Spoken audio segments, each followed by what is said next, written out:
In this tutorial, I'm going to show you how to build a simple but great looking website using the free version of Elementor. We're going to create a home page, an about page, a contact us page. I'm going to walk through all the settings Elementor has available for you. We're going to use the Neve theme. I'm going to show you the customizer settings that we need to create the header and the footer for this website. And we're getting started in just a second. My name is Bjorn, all pass for Themeisle. If you like this kind of video, make sure you subscribe and ring the bell so you don't miss any future videos. And now let's get into the video. I'm going to show you a little preview of what we're building. This is the website we're going to build throughout this tutorial. At the very top, we have the name of the website and our navigation menu built with the customizer and the Neve theme. And the content area below is built in Elementor. We have a nice header at the top. This is a photographer's website. That's our example. We have a portfolio section. We have a cool looking parallax background with an overlay effect that scrolls with the content. We have some testimonials. We have a pricing table that was not built with the pricing table widget. We built this pricing table from scratch. So there's a lot to learn just in this part where I show you how to create a pricing table. And at the bottom is the footer, which is also created in the customizer. And we're also going to build an about page. We have the same background effect, but a different background image. Just in the basic about me page. And the contact page just has a simple form. Looks pretty much the same as the other pages, just a different background image and different content on the page. But it's pretty straightforward. And if you follow along in this video, you'll have a site just like this up and running in no time at all. This is the site we're starting with, and as you can tell, there's quite a big difference between this one and the final product. So we have a bit of work to do. And I've WordPress installed already on a hosting account. I've linked to a video in the description down below. It shows you how to install WordPress if you need help with that. And once that's installed, we can hop into the dashboard by just going to the site name, and I click on dashboard. And this is our dashboard area right here. This is kind of at a glance what's happening in your WordPress site. From years of using WordPress, I can tell you I rarely use this area. So if you don't ever get used to using this area, don't sweat it. I rarely use it myself. And you click on dismiss on most of these options to make them disappear. You can drag and drop things to move them around. You can collapse them and expand them by clicking on these little arrows. And you can organize these things however you want. And there are additional widgets you can get that you can add to the dashboard from the WordPress plugin repository. And those allow you to add things like traffic stats. So you have your traffic stats right here at a glance if you wanted to do that. So you can expand this area, make it more useful. I personally don't, and I don't use it very much. Really, it's a matter of preference. The first thing we want to do on a freshly installed WordPress site is clean it up. And to do that, we have to get rid of all the demo content. We have to set up our permalinks. We have to install a new theme if we want a new theme, install plugins if we want plugins. And we're going to do all those things starting right now. First, I'm going to go to posts. There's always a demo post. Depends on your host. Some hosts don't install the demo posts, but if you do have a host that installs demo posts, you'll see a hello world post here. You can just click on trash, send it to the trash. You can click on trash here, click on empty trash, and now that post is gone. If we go to pages, same thing. We have privacy policy and sample page. I recommend you keep your privacy policy. If we click on here, there's a little bit of information in here already. Privacy policies are quite important. You'll want to come in and customize this for your website needs. So the privacy policy I think you should keep, even though it's a demo post. Just customize it to your own business. Sometimes the sample page world post had demo comment, but when I deleted it, it deleted the comment as well. Empty trash. If we go to settings and then general, we can set the title of our site. This example site is called Inspired Photography. I'm going to add a space in there to make it two separate words. And the tagline down below is basically a description of your site or your company. You don't have to have one here if you don't want one, but you should definitely have a site title that will appear up here in the top tab whenever someone visits a page on your site and whenever search engines get the information from your site. They'll be reading whatever information you have in here, so it's important to have a site title. I'm just going to get rid of my tagline. I'm not going to use it on the site anywhere. Here's our WordPress address and site URL. You normally don't have to change those if you already have a domain name. Mine says .local because I'm building this on my local machine, on my computer. Yours would be a .com, .org, .net, something like that. Email address. This is where all the important emails from site activities go. So if you get a new comment on a post, you'll be notified at this email address. If you have plugins that do certain activities or track certain activities on your site, notifications will be sent to this email address. So it's important that this is a real email address where you can actually receive those emails. The membership box, I always have unchecked unless I have a membership site where users log in. If you have this checked, anyone can register. On the login page, there's going to be a register link and people can just register for your site. And when you don't have anything set up, they can't do anything there, but you get a lot of spam bots that come and register on as many WordPress sites as they can and try to post comments on posts to get backlinks to their spammy websites. So I usually have this unchecked in almost every case. The only case I don't is if I have a membership site where I'm selling courses and things like that, then I have this turned on. But I also have that turned on later on, not when I start. When I add the membership capability, then I turn this on.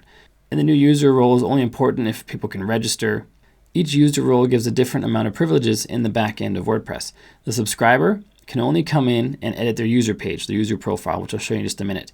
And then each successive role gets more privileges, right down to the admin that has access to everything on the back end. I'm going to keep my site language at English. There's a lot of different options which will change the back end of your WordPress site to that language. It won't change the front end automatically, but it'll change everything in the back end. I'm going to update my time zone. Whatever you have set here, that's the time that when you publish a post, that's the time that will be attributed to that post.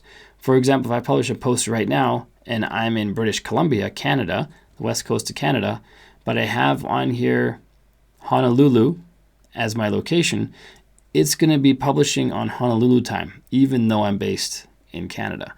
Or you can set it to publish on Colombo time, even though you're not on Colombo time. So you can have sites where you're publishing on different time zones if you want. I usually keep mine at my own time zone. You can choose Vancouver. You can customize your date format. Just click on the radio button to pick the one you like. I like this one right here. You can also choose your own custom date format down here. These are PHP values. The system knows that this first one means month, the second one means the day of the month, and this third one means the year. And there's a whole bunch of other PHP values you could have in here for dates. And you can find those just by Googling PHP date time. And you get a lot of variables that you can use right in here. And time format, same idea. I'm just going to keep this time format right here, but you can have your own custom one. Just Google PHP date time and you'll see a lot of results on how you can customize these things. But I think these two, this first one and this first one, work just fine. My week starts on a Monday, so I'm going to keep that as it is. Then I will click on Save Changes. And next we're going to go to permalinks. You want to make sure that you have post name selected for your permalink settings, and that creates links that have your domain name at the beginning and then sample-post as an example after the domain name. Any post you publish, the title of that post will be the URL. So if you published a post on how to walk dogs, your URL here will be your domain name /how-to-walk-dogs. And you can edit that in your post, but by default, it'll take the full name, just add dashes where the spaces are, and that'll be your URL. And that's important because search engines will read the URL to try to determine what your post is about. Obviously, they read the content on the post as well, but this is a major signal in your URL what that post is about. And the better you can inform search engines what your page is about using signals like the URL, the better it can rank you for what you want to rank for in the search engine. And that's called SEO, which is search engine optimization. And specifically, this is on-page SEO, meaning it's things you do on your website to optimize it to rank better in search. Once you have the permalink set as post name, click on Save Changes. You don't have to worry too much about the writing, reading, discussion, media, and privacy at the start. We will get into the reading section once we have our homepage created, because there we can set our homepage to be a specific page on the site. So we'll do that once we have a homepage built. And the other ones you don't really have to worry about at this time. Next, let's go to Appearance. And here we have the themes, which allow you to customize the layout and appearance of your site. There are a lot of different themes you can get from the WordPress repository. To get to that repository, just click on Add New. And here we have 15 themes on this page. This is just the featured tab. If we go to Popular, we have 4,164 themes to choose from. If we go to Latest, there will be some overlap between these categories. So some of the popular ones will be featured and latest. So this one is 7,378, but like I said, there is some overlap. And with the feature filter, you're able to select specific features you want to have in a theme, and then it will filter your themes or the themes in the repository to show you the ones that match those criteria. So I'm not going to use the feature filter right now because I already know which theme I want. It's a great little theme called Neve. It is really fast, really lightweight, unlimited customizability. It's a great theme to build your site on, and I highly recommend it. Click on Activate. Now we have our theme installed. I'm going to click on X for that notification. Our active theme is right here on the left. We know it's active because it says active right here, and it's highlighted in dark gray. The ones that are inactive don't stay active, and the names have a white background. All the inactive themes, we don't need them. We can always go back and install them when we want to, but we don't need them on the site. and over time they become a security vulnerability if they're not updated. So it's best to just delete them because you're not using them anyway. I'm going to click on Theme Details and Delete in the bottom right corner. I'm going to delete all 3 of these that we're not using. Now we have just our active theme, and that's all we need. I'm going to go to Plugins, and here we have 2 plugins that are already installed. These come installed on every single WordPress install. The first one is called Akismet Anti-Spam, which helps with filtering out spam comments. I use this one extensively. It's actually a really good spam filter. It's created by Automatic, which is the company that is behind WordPress. So they're very deeply involved with WordPress, and they make great plugins and great services. Hello Dolly is created by Matt Mullenweg, who is the original creator of WordPress. And Hello Dolly just provides you a random lyric from the song Hello Dolly in the upper right corner of your admin screen on every page. So up here in the corner, you have a random lyric from the song Hello Dolly. I'm going to delete Hello Dolly. I never use that one. I'm going to keep Akismet because I like to use that one. I'm going to click on Add New, and I'm going to search for more plugins. This is just like the theme repository. We also have a plugin repository that adds functionality to a site. Featured, we have these 7 right here. Under Popular, there's a whole lot more. And pretty much anything you want to do on a WordPress site, there's a plugin for it. Any functionality you want to add, there's a plugin for it, usually multiple. On the bottom right here, we see there are 60,000 plugins right now in this repository right here for free. A lot of them are free, but a lot of them also have free versions and paid versions. And there are some plugins you can buy that have only paid versions that wouldn't be in this repository. So there's even more than 60,000 globally for paid and free, but just the free versions and the free ones are found in this repository. There's also a recommended tab. A lot more plugins in here. Again, there's overlap between popular and recommended. I'm going to search for Elementor, which is the page builder that we're going to use to build our site. This is one we want right up here. I'm going to click on Install Now. This is one of those ones that has a free version and a paid version.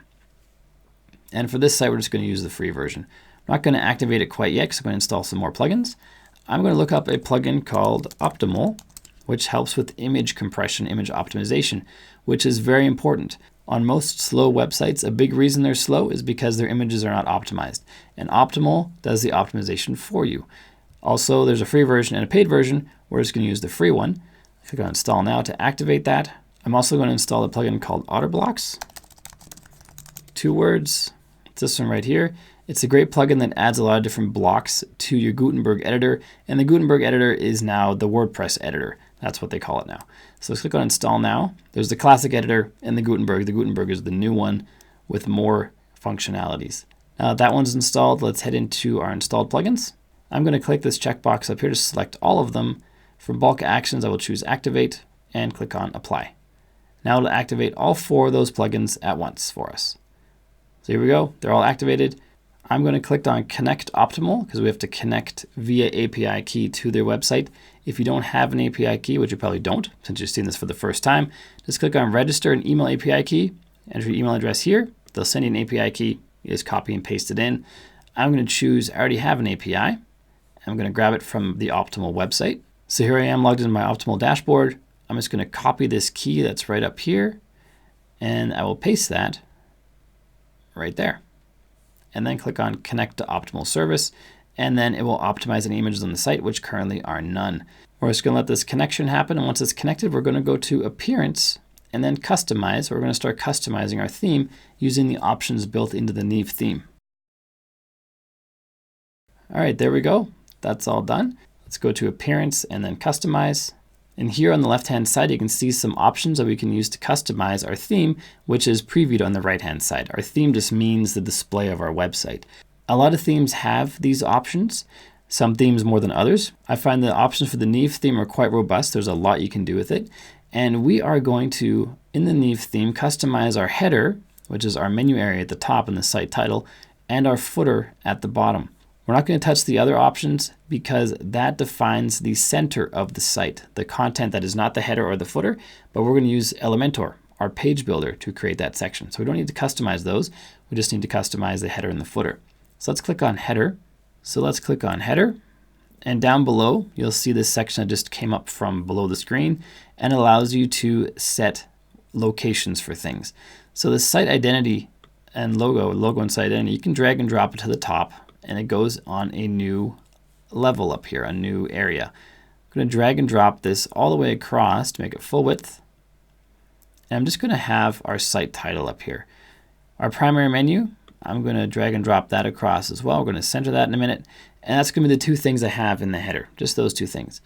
I'm going to click on logo and site identity to bring up those options. I'm going to click on layout, I'm going to center it. And now we have our site title in the center. You can also replace it with a logo. Just click on logo here.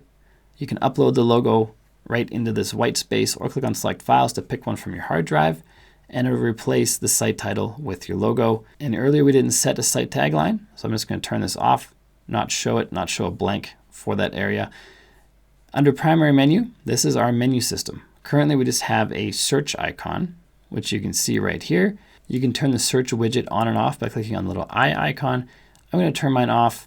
I'm going to go to layout, make it centered, and right now there's nothing there because there's no menu. I'm going to click on primary menu and then create new menu under primary menu.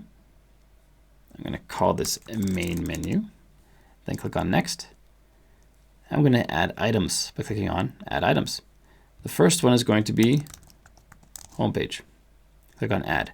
We have a home link up here, but that is a custom link. That's not the same as a page. When I create a page using this method inside this little menu builder, that would create a page on the back end of the site that we can just go in and edit. Once we have these pages created, I'm just going to create two more. One's going to be about, and one's going to be contact. We can rearrange these by dragging and dropping them. So now homepage is the second one. You'll see that reflected in the preview on the right. And if we have them as indented menu options, they become hover menus. As you can see, when you hover, then the menu options appear. I'm going to keep mine with the home page first, about page second, contact page third, and I'm going to change the text homepage to just home. To do that, click on the down arrow to expand the homepage options or that page's options. Under navigation label, change this to just home. We see now it says just home. There's a lot of other things in here as well that you don't have to worry about right now. Let's just worry about getting our first site online. Don't worry about this stuff yet. Okay, now we have our menu system in place. We have our header at the top. We just want to work on our footer next. But before we do, I'm going to click on publish so we don't lose our work, because things happen. Your internet shuts down for some random reason, your browser crashes, something happens, your work is lost if you didn't press publish. So make sure you press publish or update or whatever the button's called wherever you're editing. Make sure you click it often. Let's go back to the top level options, click on footer. We have just a copyright. We have the same thing we saw before. We have multiple sections to drag things into, and we can drag and drop items from down below. We have footer 1, footer 2, footer 3, and footer menu. And we can drag and drop these right into place wherever we want them to be. So here we have our footer menu, which right now is the same as our top menu. We can drag and drop it to make it 100% wide. Click on the footer menu options, click on layout, center it. Now we have our menu right in the middle. And below that we have our copyright information. So this menu, I'm going to create a very simple menu for footer menu. Click on footer menu here. Under footer menu, click on create new menu. I'm going to call it footer menu. Click on next. I'm going to add items. I'm going to add privacy policy and terms of service. Those are pretty common options for footer menus. And we see those down here now. Very nice. Let's go back. And actually, let's click on the pencil over this dark gray bar. That'll take us into the options for the copyright section. And I'm just going to say something really simple. Get rid of all this. Keep our paragraph tags. These are an HTML tag that denotes paragraph. Don't worry about that if you don't know about it. Just make sure you don't delete them and keep them structured just like I have them here. For my copyright, I'm going to say just this, the name of the site, inspired photography, and then add a copyright symbol, and then add 2019. So now we have inspired photography, copyright symbol 2019. And these pencils don't appear in the front end. They just make sure that you know that this is editable in the customizer. So those won't be there. Click on publish. Click the X to leave the customizer. And let's go to visit site here and we'll see how it looks. We have our header up here with our menu system and our site title, and our footer down below with our copyright information and our 2 links. So that is looking pretty super right now. Let's go back into the dashboard. Let's go to Pages. And we see those pages we created for the menus are all listed right here. And in fact, we have 2 privacy policy pages, the one we just created and the one that was created in the beginning. I'm going to trash the one we just made because it's redundant. So let's go back to all pages. Now we have just the one that we see here. We could not add that to our menu because it's in draft mode right now. I'm going to change it to published. When I hover over privacy policy, I click on quick edit and I can change it from status of draft to status of published. Then click on update. Now it's a published page. Now we can add that to our footer menu. You can do it again through the customizer. I'm going to show you another way, which is going to appearance and then menus. It's always good to know multiple ways of doing things. Our privacy policy page has been removed because we deleted it, the one that we created through the menu. But the new one that we have, or the one that we had existing, is this one here, privacy policy. Under the pages tab, we can collapse these tabs as we want to and choose different things. Under pages, we have privacy policy. If you don't see it under the most recent tab, you can see it under view all, or under search, you can search for a page. Choose privacy policy, click on add to menu, drag that up to the top, and then save menu.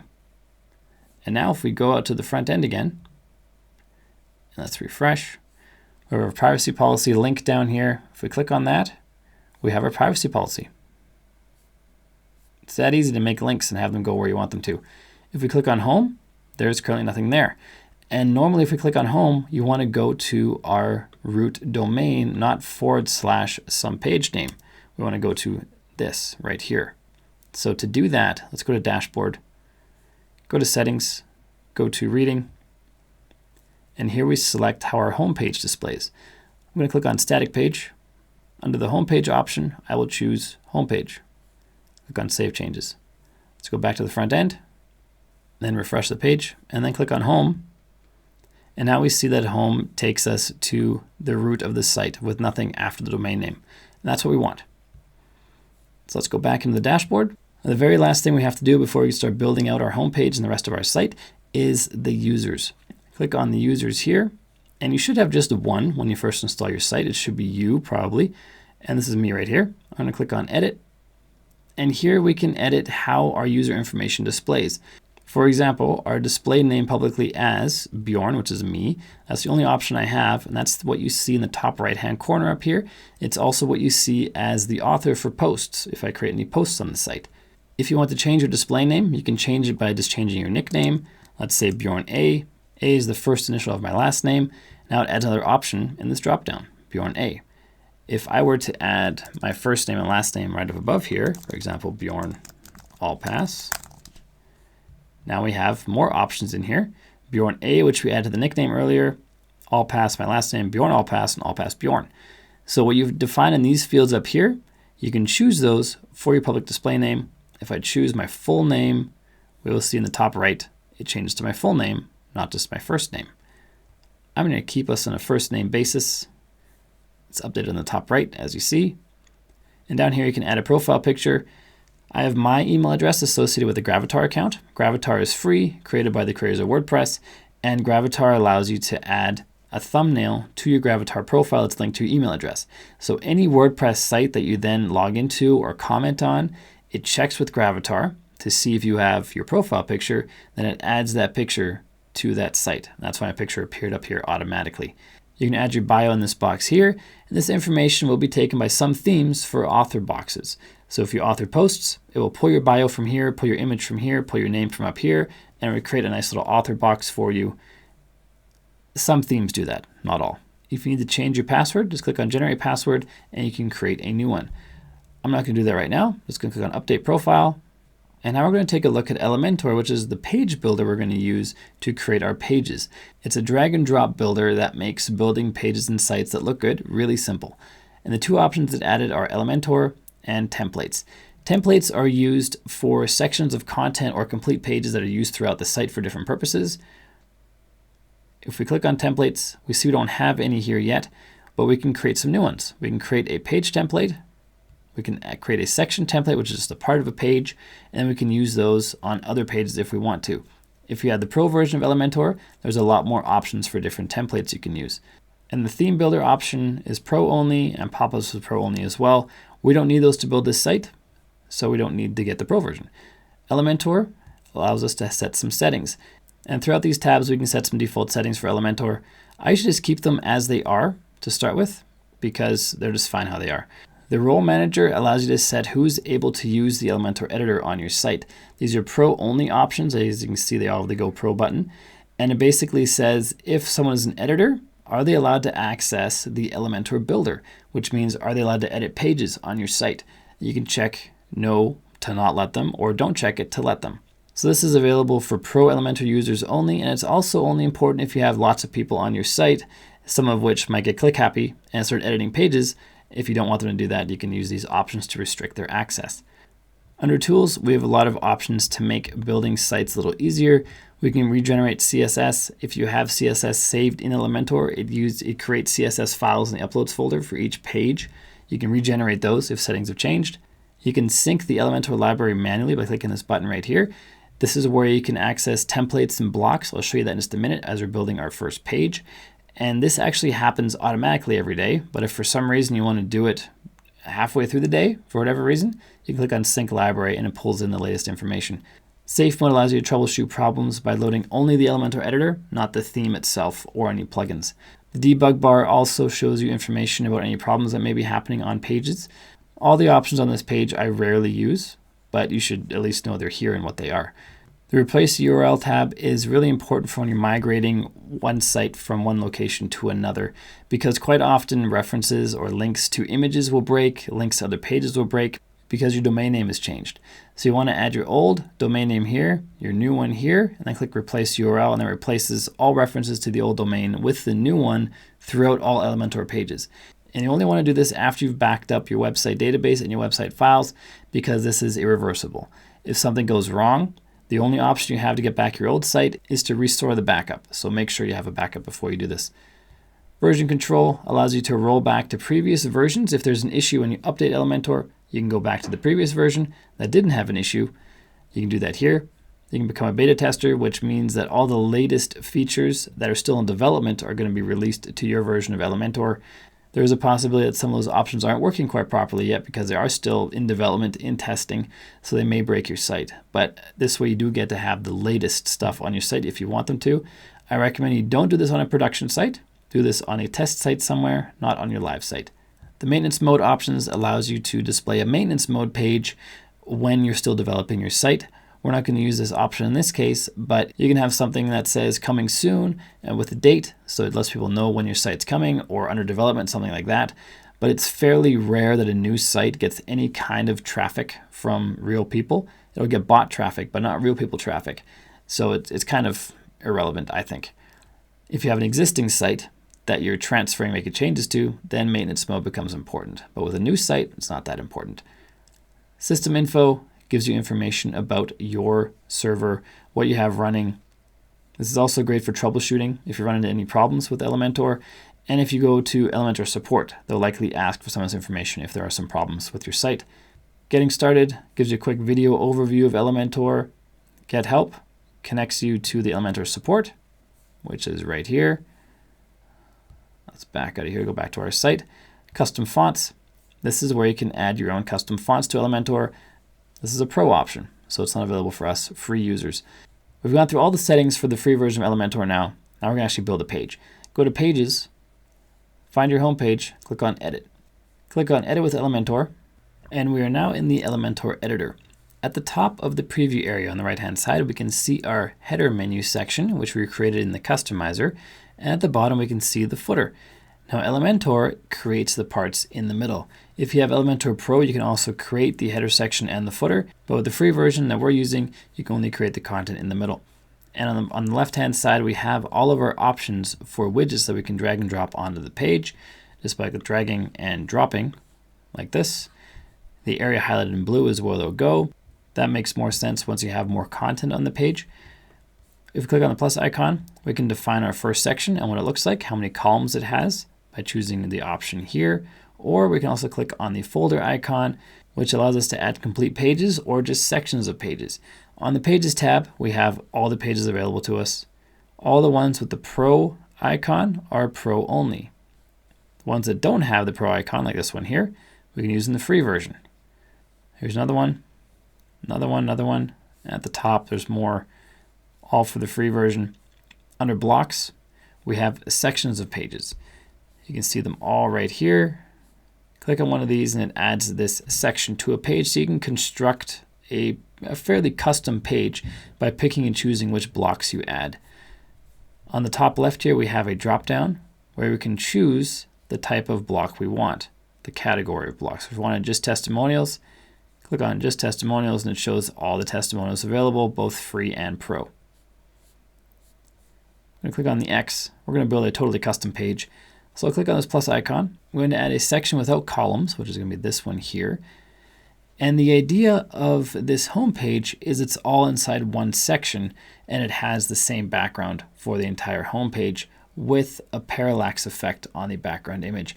If we look at the final version of the home page again, which you're seeing on your screen right now, as we scroll, the background image stays stationary and all the content moves over top of it. That's the parallax effect. So that's what we're going to create here. So the very first thing I'm going to do is add the background image. I'm going to click on these 6 dots right here to select the settings for the section. We see edit section up here. That lets us know we're editing the section. I'm going to go to style. Under background, I'm going to change the background type to classic. Click on image, and I'm going to upload an image or a whole bunch of images right into here. So all our images for this site are in this folder here. Autumn Park is the one that'll be the background. The other ones are for different parts of the site, but we're going to select all of them. I'm going to upload all of them all at once. And the majority of these images I got from a stock photo site. This one right here, mystock.themeisle.com. And this site gives us access to more than 804 stock images, and I'm willing to bet they keep adding more as time goes on. And they're divided into these categories that you see here. Just click into any category, browse through the images. If you find one you like, click on it to take a closer look, and then you can choose to download various sizes of the image. The original will be the largest size, or you can download any size that you like that you see listed here. And then once you have them downloaded to your computer, you can upload them to your website the way we did over here. And then you add them to the page by clicking on the image, making sure there's a check mark here. Click on Insert Media, and it adds it to that section wherever you are adding it. In my case, it was this section, which is going to be the main body of the website. Now we have the image right over here, little thumbnail of it, big version over here. This will get bigger as we add content to this section, but we can also force it to be bigger so we have something to see, something to work with. Click on Layout, go to Height, choose a minimum height, and just pick a minimum height that works. I guess one works pretty well. I'm going to actually change this to fit the screen. And now whatever your screen size is, it's going to fit right to the very bottom. As you scroll down, you'll see the bottom of the image just fits to your screen size. Let's go back to the Style tab. And in the background section here, there are various options you have for background images. You can change the position by using the position drop down here. Top left puts the top left corner of the image in the top left corner. Top right will put the top right edge of the image in the top right corner. So it may overlap or may go farther than the top left side of the image. This will make more sense if you have a smaller container. You just click through these options, pick one you like. Mine changes a little bit as I choose these. As we can see, we have a bit of, a bit of repeat right here. This tree just stops, then the image starts to repeat. That's not a real image, not a real tree that looks like that. To fix that, to have it not repeat, you go to Repeat, and you choose No Repeat.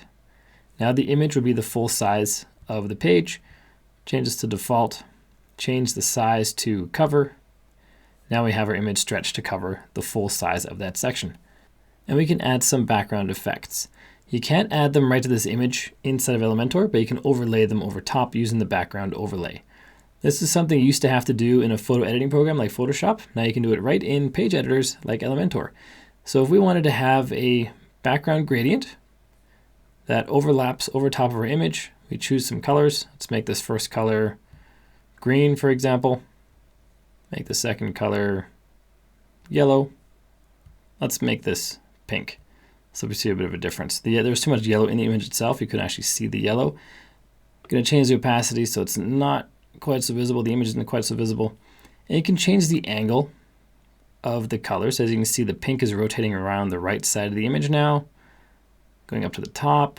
As we go back and forth, we can rotate which color starts where.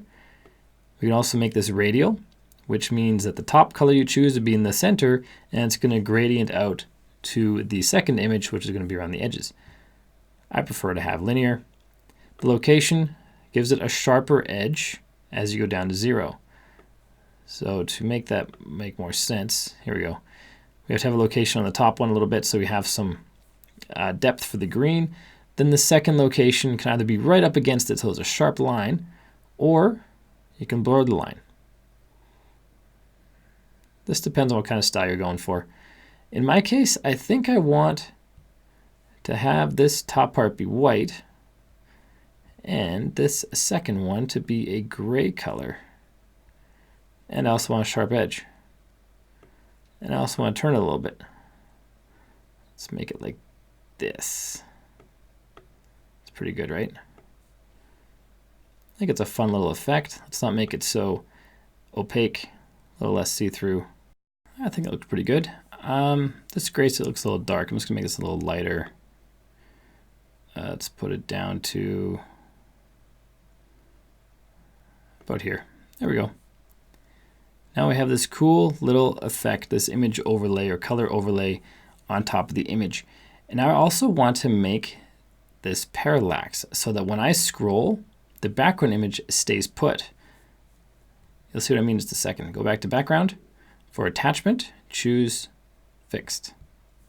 Now when I scroll, you see the background image stays where it is, and the overlay scrolls over top, as well as all of our content that we're going to add in just a second. It's all going to scroll over top of this background image. It's going to be a pretty cool effect when we're done. The next thing we want to do, now that we have a background in place, is add content over top. First, let's add a headline. Every good website starts with a headline at the very beginning. So let's go to this grid icon, choose heading, drag and drop that into this area right here. And it's going to copy and paste "want great photographs?" because we're a photography company. And that's going to be our headline.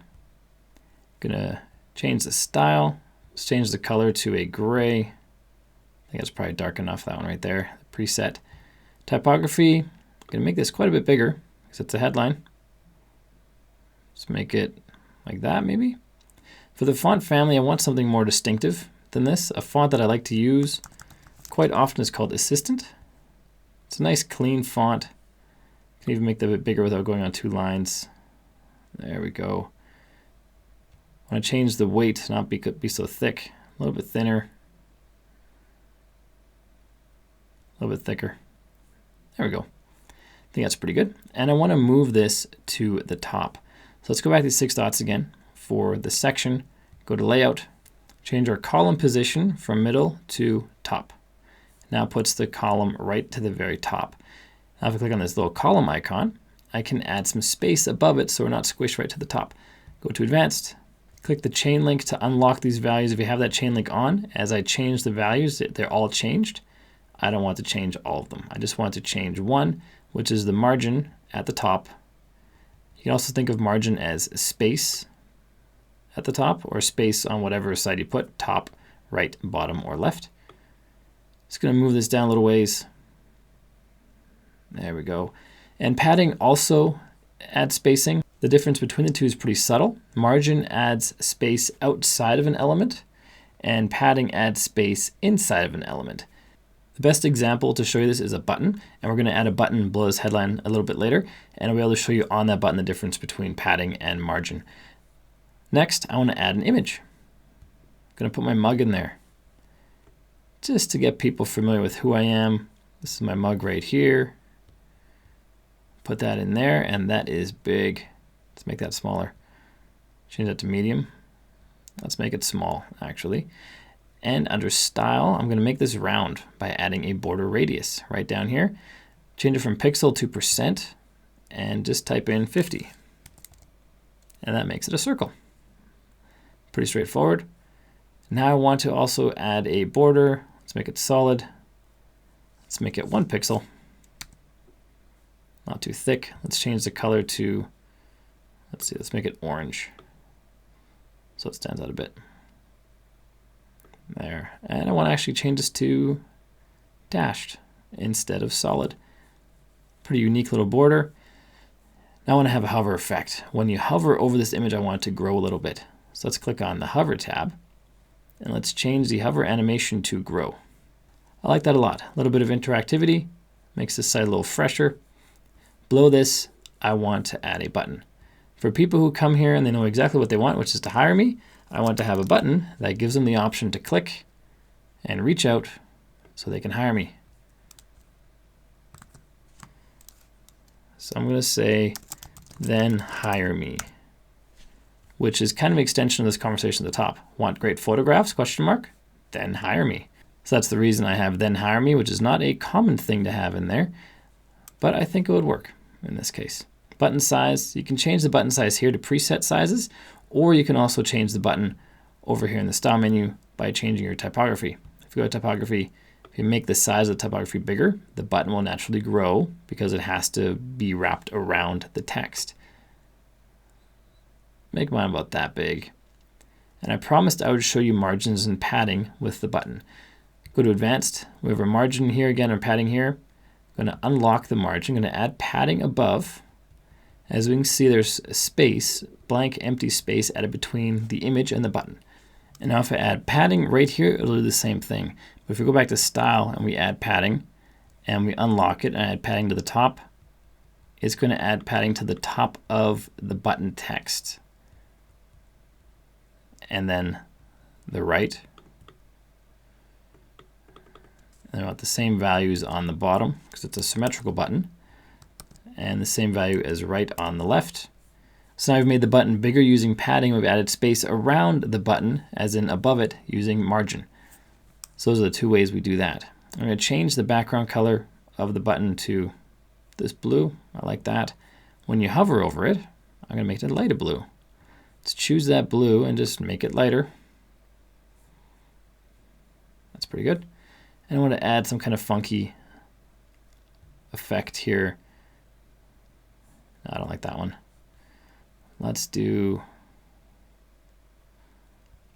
a vertical wobble. That's pretty neat. So now we have an effect on the image and an effect on the button. I'm not going to add any more of these effects because too many is tacky. So I'm just going to keep it at these two. And now we have our top section for our website. It really makes it clear what it is that we do. You want great photographs? Then hire me, because I will create great photographs for you. That's the idea behind this header section.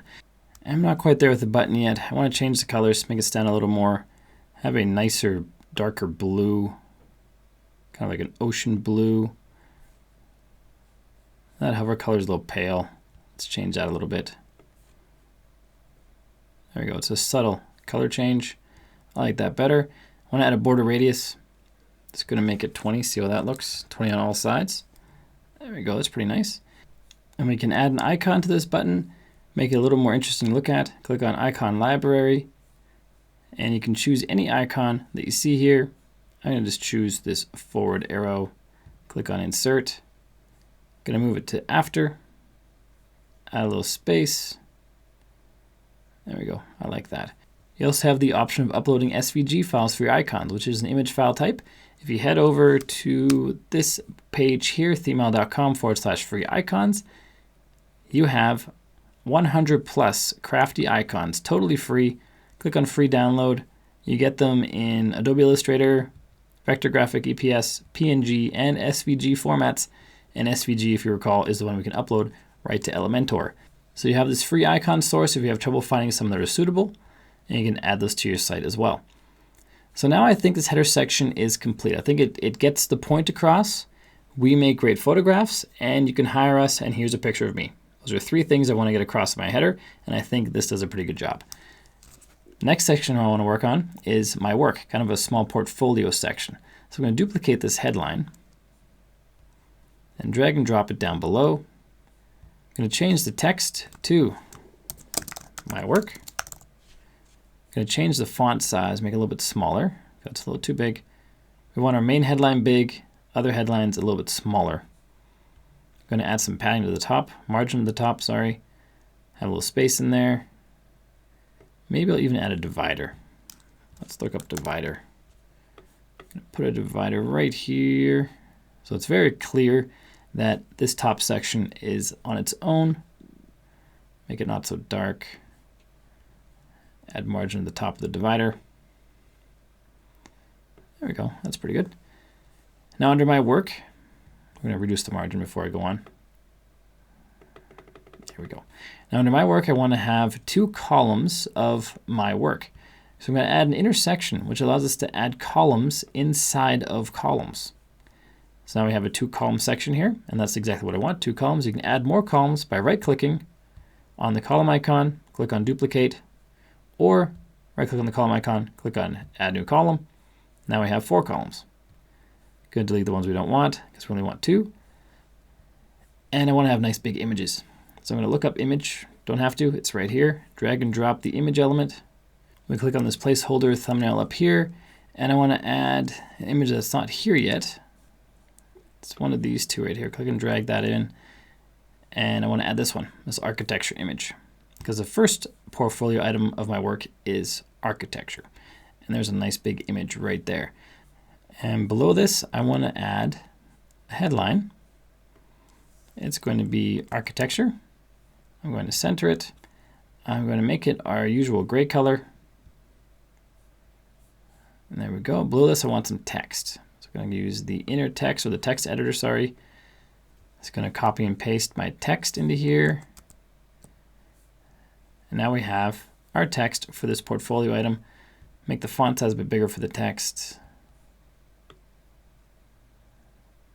There we go. Now we start running into problems with our background because we have it set to fit the screen, and we are running out of that screen area. So we have the text moving outside of the boundaries of the background. So to fix that, click on the section, set to fit to screen, just use default. And now it's going to fit to whatever space the content inside of it takes up. So it's going to keep on growing as the content grows. So back to our portfolio item here. You can't read it very well because of the background. What I want to do is create a white background for the column. So I'm going to click on the column icon, go to Style, change the background type to just be a color. It's going to be white. I'm going to change the opacity so it's not so opaque, so you can see through it a little bit. That's pretty good. And I want to have it so there's no padding around the image. So the image is right to the edge. To do that, we should be able to go to Style and have padding of 0, and that worked. But for some reason the background was removed. There it is. Okay, there we go.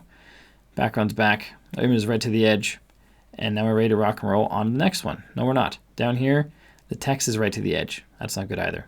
Click on the pencil icon, add some padding. I'm going to add padding to all sides. I think that's pretty good. Now that this portfolio item is done, I just want to duplicate it to the next column just to make my life easier. Right click on the column, click on duplicate, delete the last column, and now we have 2 of them side by side, but we want some space between them. So I'm going to click on the column icon, and I'm going to change the margin, give it a margin right of a certain amount of pixels. Let's make it 12, 15 pixels. I want to add the same thing to this one because our image size changed because now this section is wider, or this column is wider. So I want to add a right-hand column of 15 pixels as well. So now they're the same size again.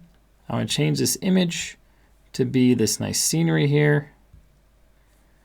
Change the title to scenery. Change the text to what I'm pasting in here. And now we have our second portfolio item. I want to add some space below my work. It looks a little squished. Click on the pencil icon here. To the bottom, I'm going to add a bunch of margin to about there. That's pretty good. And I'm going to duplicate this whole section. I'm going to add some margin to the bottom of this top section.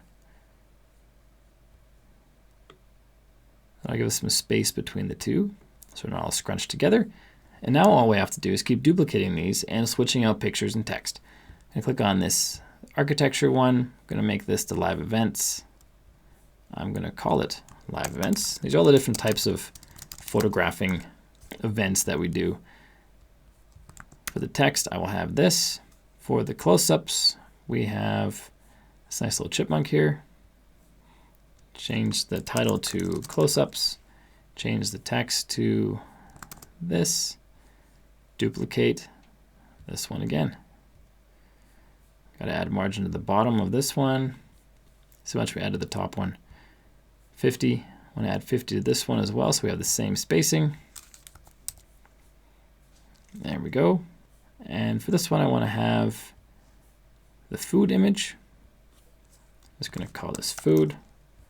Change the text to this. This next one, I want to have the man working. I'm going to call this action shots. And then change the text to that right there. Awesome. Now we have our portfolio. Looking pretty good. At this point, I want to click on Update in the bottom, just to make sure we saved our work. We've done a lot of work so far. If we don't save it, we might lose it. So always make sure you're saving your work. Now next I want to add down below my work a testimonial section. It's always great to show other people's opinions of your work. So I'm going to copy my work, duplicate it actually. I'm going to drag and drop it down. Wherever this blue banner appears, that's where it's going to paste it, or where it's going to move it. And we're having trouble moving it in the right space. Oh, almost had it. Almost had it there. Oh, there it was. There. It can be painful sometimes. A little trick you can use, this little stacked paper icon, it's called the navigator. And this will allow you to rearrange sections right in here. You can drag and drop these sections around as you want them. For example, at the top we have a column and then a heading, an image, and a button, and a divider and a heading. And that's these 4 or 5 items here. We can just drag and drop them on the navigator. Move the image up. The image is now above the headline. Move the button a little higher, button above the image. That's a great way to move sections around if you're having trouble moving them on the page itself, which happens sometimes, as you just saw. The navigator is a great option for that. I'm going to change the My Work to feedback. And now below feedback, I'm going to add an intersection again. So we have 2 columns, or as many columns as we want. I want 2 in this case. I'm going to search for testimonial, which is an Elementor widget. And here it is right here. I'm going to change this text to something very generic. Best photographer I've ever hired. Change the name to John Smith. I'm going to remove his title. I'm going to change the typography first to make the text color this dark gray so we can read it better. That's for the content. Got to change the name option down here. Text color to dark gray. There we go. Change his image by clicking on the image placeholder. This is Johnny Boy right here. Now I have John's image in there, and we have a new testimonial. I'm going to duplicate this. I'm going to move it over to here. I'm going to change this to Betty Ann. Change the image to this girl right here. There we go, 2 testimonials. If you want to have a background color for these, you can do the same thing we did up above. Click on the pencil icon, go to Advanced, go to Background, Background Type, give it a color. I'm going to make it white. And I'm going to make it not so opaque. There we go. I'm going to give it a border with a border radius of 10. There we go. I'm going to add some padding to give some space. There we go. I quite like how that looks. Now that we've styled this one testimonial, we have to do the exact same to this one. Instead of doing all those button clicks and doing all those menu selections again, we can just right click on here, click on copy, right click on this one, and click on paste style. That makes life a whole lot easier. You can do that pasting within a single page like we just did. You can also do this pasting between different pages on the same site. So I could paste that style or this whole section onto any page on this website. Makes building pages really easy. And another thing to note, inside the testimonial section, we found the background under the Advanced tab. However, when we did the background up here for the column, we found the background under the Style tab. So if you're having trouble finding your background, it might be under Style, might be under Advanced, depending on what type of element you're editing. So keep that in mind. And that divider we had up above, I want to move that down so we have that divider down below as well. I'm going to duplicate the divider and drag and drop it down here right above feedback. Let's duplicate that again and have that below our feedback. And I want to create a pricing table. Pricing tables come built into Elementor Pro. They do not come built into Elementor Free, but we can build a really good looking pricing table just using the elements we have available in Elementor Free. So to get started, let's click on this little grid and go back to our widget selection. And I'm going to choose heading. And I'm going to undo that by clicking Control Z or Command Z. And I'm going to go back here and choose intersection because I again want to have 2 columns for our pricing table. I'm going to have 2 different prices. Now choose heading. Now drag it into this column here. I'm going to name this one standard. It's going to be our standard package. I'm going to center that. Let's change our text color to white. I'm going to change our background color to be not an image, misclicked. Change our color to be a nice blue. Let's see, kind of like that one. Now I'm going to add a bunch of padding, top and bottom. Let's make it about like that, 53. Let's make it 50, nice round number. And on the bottom, I want 50 as well. Going to change the typography, make that font a little bit bigger. There we go. Now we have the name of this pricing column right here, standard. I'm going to duplicate that one. I'm going to change this to be $200. I'm going to change the background color to be gray. Let's make it not too dark, about like that. Let's go to advanced. Let's change the margin at the top to be negative so we can bump that right up against our standard. There we go. And I want to duplicate this again. I'm going to change this to be per hour. And I'm going to make that font size smaller. About like that. So I can change the font weight to make it not so bold. There we go. I'm going to change the color to a gray. And I want that squished right up against our 200. And our padding top for the per hour one, change that to 0. That's a little close. Let's change this to 8. Looks pretty good. And now we have our headline and our price. Below this, I want to have certain benefits to this package. I'm going to do that using a text editor. Let's plop that down there. This little item here is going to be you provide the location. And I'm going to center it. I'm going to make the background color not white, but lighter than the price background. There we go. Let's add some padding, top and bottom. Not as big as the others. Let's make it 17. Pretty good. Move the margin, or add negative margins for right up to the top of the or the bottom of the 200. I want to add a bottom border, so it looks like there's a line separating each of the items. So let's go to border. Border type solid. Width, all of them 0 except for the bottom, which will be 1. And the color, I want to have this kind of gray right here. You can see it just barely down there, but when I duplicate this one, you'll see it much more clearly. Let's duplicate that. And we can see our divider right there. Let's make this, I take the pictures.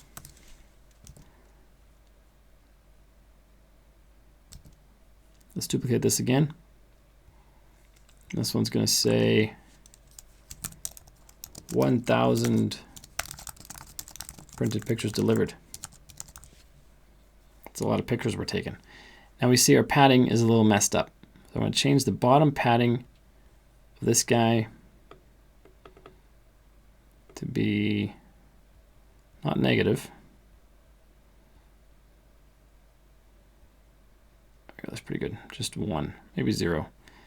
Make that 0 on this one here. Make it 0 as well. And now that's our last benefit or last bullet point for this. Now I want to add a button with the call to action. So let's choose the button, drag and drop that over here. Let's call this button Contact Me. It's going to go to our contact page. The link, I'm going to make /contact/, which will be the contact page. And I'm going to center it. And I'm going to apply the style from this one. Go to copy, go to paste style. I'm going to change the padding on the bottom. Make that 17 again. There we go. Change the font size of the button, make it a bit bigger.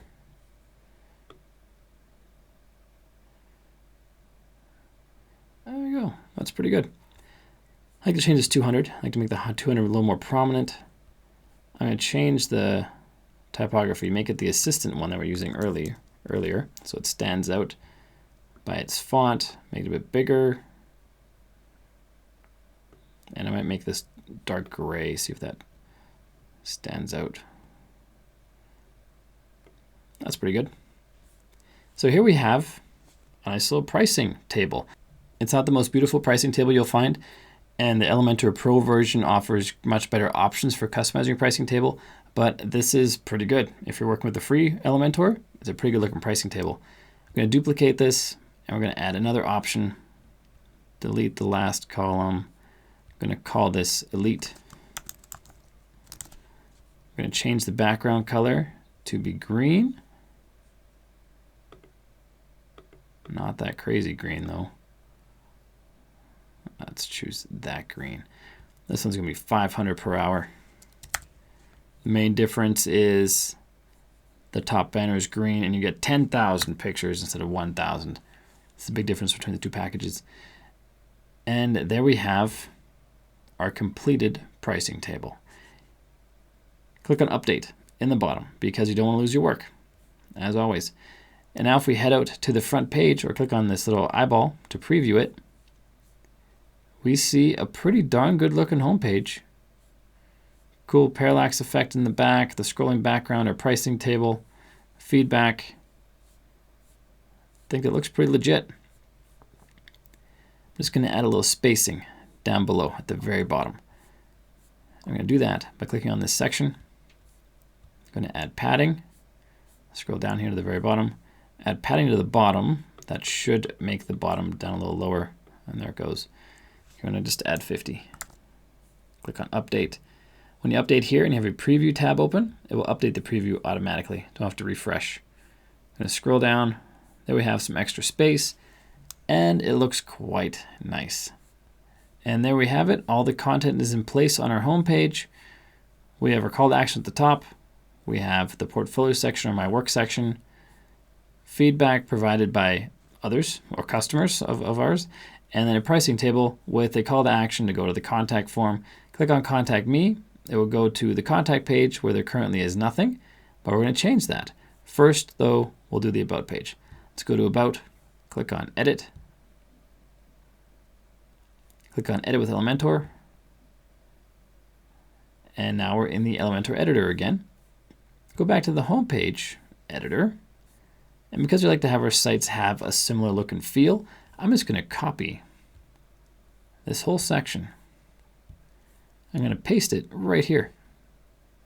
Like I said earlier, you can copy and paste whatever you want between pages on your site. I'm going to delete most of this stuff on the page.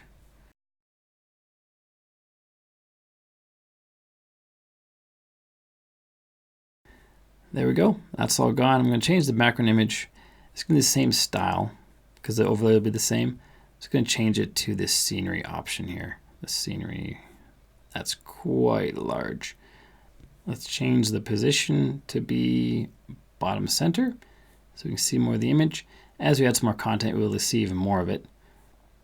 The About page is going to feature information about me at the top and then this call to action at the bottom. So I want to keep that front and center. I want people to know that we do photographs and they can buy photographs through us. So I want to keep that on the page. I'm going to duplicate the headline here. And I'm going to change this to About Me, because it's just me taking these photographs. I'm going to add a text editor section and just going to be some text about me. Here's a short description of me. Going to make the text a little bit bigger, or the font size, I mean, to be about that big right there. And your About Me section, About Me page should be a lot bigger than this. So I'm going to add some placeholder text called lorem ipsum text just to fill this out a little bit more.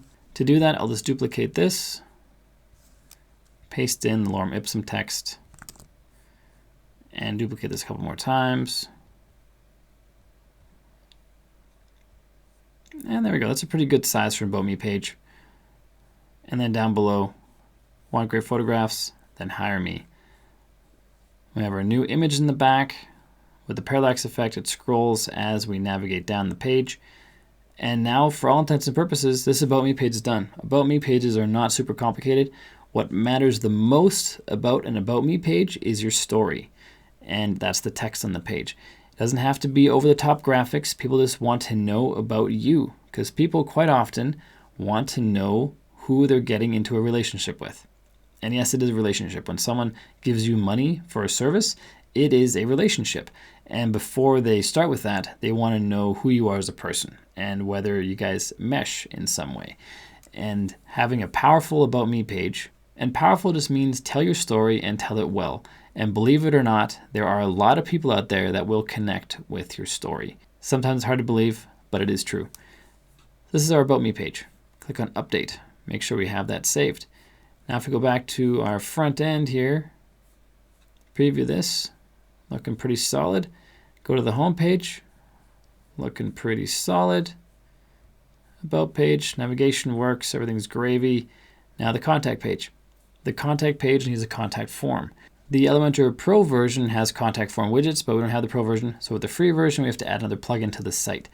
So let's go back into the dashboard. Let's go to plugins and then add new. Let's look up WP Forms. On this little bear one up here, click on Install Now, and then activate. Click on Create Your First Form, and choose Simple Contact Form. It's really simple, like it says, request a name, request an email, and a message. Just going to keep it as this. You want to customize yours to whatever you need your form to say. And important settings that you have to keep in mind, aside from just the standard fields you can add the fancy fields with the Pro version of WP Forms. The free version just gives you these standard fields here. Under settings, we set up our confirmations or notifications for after the form is filled. So if we go to notifications, this is what's sent after the form is filled out. It's sent to the admin email, which is the email set under settings in general that we saw at the very beginning of this tutorial, which is the email for the website. It has this subject line, this from name, this from email, this reply to email, which is going to be autofilled with their email, and all the fields that are on the form will be added to the message. And this notification is very important because otherwise you don't know if someone fills out your form. So you need to be receiving these emails. You can add a new notification if you have the Pro version. That other notification could be sent to the person who filled out the form saying we'll get back to you within a certain number of hours or whatever it is that you want it to say. But then they have confirmation that the form was filled out successfully, which is pretty important. There's also confirmation settings. This is another indication that the form was filled out successfully. The confirmation message just has the text you input here. You can also have it redirect someone to a page. This can be a page on your site. This has a list of all the pages on the site currently. You can make a new one called Thank You page. For example, build a nice page with the Elementor plugin, and you can just have something like thank you for sending us an email. We'll get back to you shortly, and make it really pretty using Elementor. You can also redirect them to any page on the internet by inputting the URL here. I'm going to stick with message. I'm going to click on Save. I click on Embed. Copy this short code right here just to make sure we have it in case we need it. Let's go to the home page. Make sure we have clicked Update at the bottom to save our work. We're going to exit out of here. Then go to All Pages, Contact, click on Edit. Click on Edit with Elementor. Now I have a blank page here, and I want to copy over what's on our About page. Copy this whole section, paste it in here. I didn't want to use the one from the home page because there would have been a lot of stuff we have to delete. this is much simpler doing it this way. For the title, it's going to say contact me for a quote. And then right down below, I'm going to have the form. It's going to delete all these sections that we don't need, including this bottom one. We don't need a call to action anymore because they're on the page that we want them to take the action. WP Forms adds a nice little form widget. So we copied the shortcode earlier, which we can use, but we can also use the forms widget right here. We can select our form. Simple contact form is what it's called. Click on apply, and it doesn't look very good. But luckily on the front end, it looks a whole lot better. If we click on update and then click on preview, we see the form looks quite nice on the front end. I'm going to change the background image. Just to have every page have a different background image just for fun. Let's make it this gentleman here. There we go. Looks pretty good. Click on update. And there we go. We have our new image. And we can see it does not go all the way to the bottom of the page with this big blank space down here. I don't like that, so I'm going to fix it. Click on the 6 dots. Click on layout. Change our height from default to fit to screen. Click on update. And now we have our content go right to the bottom, right to the footer section, and we don't have that white space. So that's very nice. But now we have a fully functioning portfolio website that looks good, was easy to build, quick to build, using free tools. Now, one thing you may not have if you're following along, or if you just watch this video first, you want to implement this later, is a hosting account. A great host that we use is called SiteGround. There's a link to them in the description down below with a big old discount that we've negotiated for you. So if you need a host, check them out because they're fantastic. We host our sites there. Lots of people host their sites there. They're super fast, really secure. They're a great host. Like I said, link in the description down below. And if you don't even know what kind of name you want for your website yet, as in a domain name, check out a website called domainwheel.com. Here you can input a keyword to generate domain names. Maybe since we did photography site, let's say that's what yours is, type in photography, and it gives a bunch of ideas for photography websites. And these are available domain names that you can buy right now. You can also change the extensions. If you just want to see .com, click on search after you select just .com. Now it shows only the .com domains. Photographyluxury.com, that's a pretty good one. Down below you can see more brandable names like Google, for example. Believe it or not, before Google existed, Google was not a word. Actually, it was a word. It describes a number, but Google was not a brand before Google the brand came along. And so you could create the Hingfi brand, for example. And then we have down here, sounds like options, rhymes with options, and random suggestions. So you can use this tool to generate ideas for domain names. For very popular topics like photography, it can be difficult to find a domain name that's available and that you like. So using tools like this can really help. And once you have a domain name, check out the great SiteGround hosting deal I told you about down below in the description. Just click on that link and there's a great discount available for you there. Like I said, they're a great host. And this is a great way to find domain names. Once you have those two things, you can start building out the site that we just completed in this tutorial. I hope this video helps you. If you haven't done so yet, make sure you click subscribe and ring the bell so you don't miss any future videos. And leave a comment down below with any questions you may have and like this video before you head out. My name is Bjorn Allpass for Themeisle. Until next time, keep crushing it and I will see you in the next video.